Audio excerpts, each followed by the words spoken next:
नमस्कार दोस्तों, कैसे हैं? उम्मीद होगी ठीक ही होंगे। मैं न्यूरोथेरेपिस्ट अनूप मौर्य पिछले कुछ वर्षों से न्यूरोथेरेपी में सेवा दे रहा हूं। तो आज हमारे साथ एक नए पेशेंट हैं, ठीक है, अजीत साहू जी, जिन्हें पिछले दिसंबर से यानी 8-9 महीने से पेट की समस्या थी। और इनका जो मेन समस्या था कॉन्स्टिपेशन यानी कब्ज थी।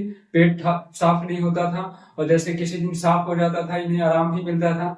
तो इनकी जो मेन समस्या थी पेट साफ नहीं होना, उसके बाद इनका पेट में मीठा दर्द बना रहता था। और जब पेट साफ नहीं होता था तो जब तनाव भी रहता था।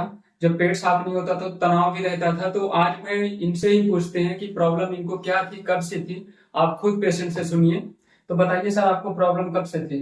सर ये प्रॉब्लम मुझे दिसंबर से शुरू हुई थी। एक्चुअली मैं उस समय गुजरात गया था। हाँ और वहाँ थोड़ा खान पान चेंज हुआ मेरा। हाँ तो मुझे पहली बार प्रॉब्लम वहीं पर हुई, और हाँ मैं 15-20 दिन वहाँ रहा और 2-3 बार ऐसा हुआ। हाँ मैं जब वापस घर आया, दवा वाली है तो नॉर्मल अंग्रेजी दवा से ठीक तो हो जाता, हाँ हाँ लेकिन फिर बीच बीच में ऐसे महीने में 1-2 बार हाँ ऐसी प्रॉब्लम हो जाती थी। हाँ हाँ और सब मतलब पेट में चुभन जैसा दर्द होता हाँ और अलग अलग जगहों पर, मतलब हाँ एक जगह ना होकर के ऐसा हाँ लगता कि यहाँ हो रहा है, यहाँ ठीक हो जाए, तो यहाँ हो रहा है हाँ पूरा नीचे तक। और उस दौरान मतलब पैर पूरा दर्द करना, सर भारी भारी लगना, किसी काम में मन नहीं लगता था। हाँ। ये सारी समस्या थी। तो सर आपने दवाइयाँ की थी तो आपको उससे रिलीफ हुआ था परमानेंट? दवा से परमानेंट तो रिलीफ नहीं हुआ। एक्चुअली हाँ जब दवा कर लेते थे, दवा 1-2 दिन खा लेते, थोड़ा हाँ रिलीफ मिल जाता था बस हाँ उस टाइम के लिए। हाँ लेकिन उसके बाद फिर जैसे ही थोड़ा सा एक्चुअली जो खान पान भी थोड़ा चेंज होता, या कोई बाहर चीज खा लिया ऑयली से, उस दौरान बाहर अगर किसी दावत में चले गए, वहां खाना और वैसे ऑयली, तो लेट नाइट, उन सब की वजह से प्रॉब्लम फिर बढ़ जाती मुझे अगले दिन। और सर कोई प्रॉब्लम और थे कि इनकी स्पर्म काउंट जो थी कम होती जा रही थी, यानी नाइट फॉल हो जाता था। तो अगर नाइट फॉल हो रहा है तो स्पर्म काउंट कम होगा। तो भाई आप लोग इस चीज को समझिए कि अगर डाइजेशन बिगड़ता है तो उसे सेक्सुअल डिसऑर्डर नहीं कह सकते हम, वो डाइजेशन से ही बिगड़ता है, ठीक है। तो आप न्यूरोथेरेपी के बारे में सर क्या कहेंगे? और सर का ट्रीटमेंट जो चला है सिर्फ 16 दिन चला है।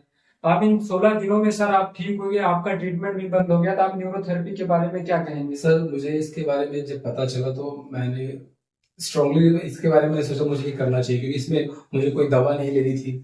बस एक जो थेरेपी में जो काम किया जाता है, जो अलग अलग पॉइंट्स आप सर जो किया आपने, वो बहुत सही था। क्योंकि मुझे दवा तो लेना नहीं था। हाँ बिल्कुल। 1 घंटे की थेरेपी होती थी, उसमें मुझे बहुत रिलीफ मिला था। तीसरे दिन से ही मुझे राहत मिलना शुरू हो गया था। तो मैं तो सबको यही सजेस्ट करूंगा कि आप सब, अगर आप सबको कोई भी इस तरह की समस्या है तो दवा के चक्कर में तो ना पड़े। दवा से तो आपको रिलीफ उस समय मिल जाएगा, लेकिन उसके बाद कोई दूसरी समस्या होनी तय है।